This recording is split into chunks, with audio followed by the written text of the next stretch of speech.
3,400 impjieg ġdid mistennija jinħolqu sas-sena d-dieħla skont it-tbassir tal-Kummissjoni Ewropea dwar il-ħolqien tax-xogħol f'pajjiżna, li jfisser li din il-medja se tkun qed tirdoppja sas-sena d-dieħla. Dan wara li l-medja ta' żieda fl-impjiegi taħt Gvern Nazzjonalista bejn l-1998 u s-sena li għaddiet kienet ta' inqas minn 2000 impjieg.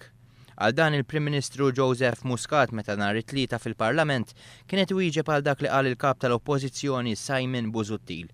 Meta tkellem dwar il-miri tal-Gvern li jnaqqas id-deficit Joseph Muscat staqar li dan se jwassal biex jonqos id-dejn li ħalla warajh il-Partit Nazzjonalista. Li il-mod ta' kif qegħdin immexxu li innaqsu id-deficit jfisser li il-mod ta' kif jimxi d-dejn jkun qiegħed jimxi iktar bil-mod.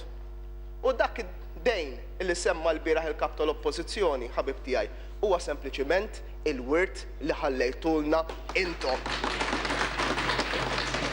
Dwar il-klima li ħoloq il-Gvern fl-ewwel 8 xhur ta' din il-leġislatura, il-Prim Ministru Joseph Muscat spjega kif din il-klima għenet biex il-bejħ fil-ħwienet żdied matul is-sajf. Fix-xahar ta' Awwissu ġiet irreġistrata żieda ta' 2.6% fuq is-sena li għaddiet.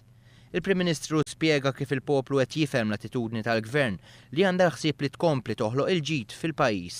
Jien ngħid sur President li il-poplu fehm b'dan l-ewwel budget l-impronta ekonomika ta' dan il-Gvern. Fehm il-poplu illi dan il-Gvern għandu f'moħħu eżerċizzji mhux ta' accounting jew ta' somom, għandu f'moħħu eżerċizzju ta' ekonomija. Intant dwar dak li qal il-kap tal-Oppożizzjoni kif skontu l-prezzijiet f'pajjiżna jolew, tarif ippubblikat nhar il-ġimgħa mill-Eurostat wera mod ieħor. Dan hekk kif għall-ewwel darba f'4 snin pajjiżna kellu l-inqas rata għolja ta' għoli tal-ħajja. Jirriżulta wkoll li mill-aħħar elezzjoni ġenerali l-hawn l-għoli tal-ħajja qatt ma qabeż il-1% kontra dak li kien jiġri fi żmien Gvern Nazzjonalista meta din ġieli qabżet l-4%.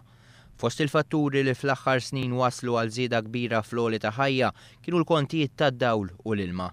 Kontijiet li kif ikkonferma l-Prim Ministru Joseph Muscat innifsu se jibdew jorħsu b'25% minn Marzu li ġej.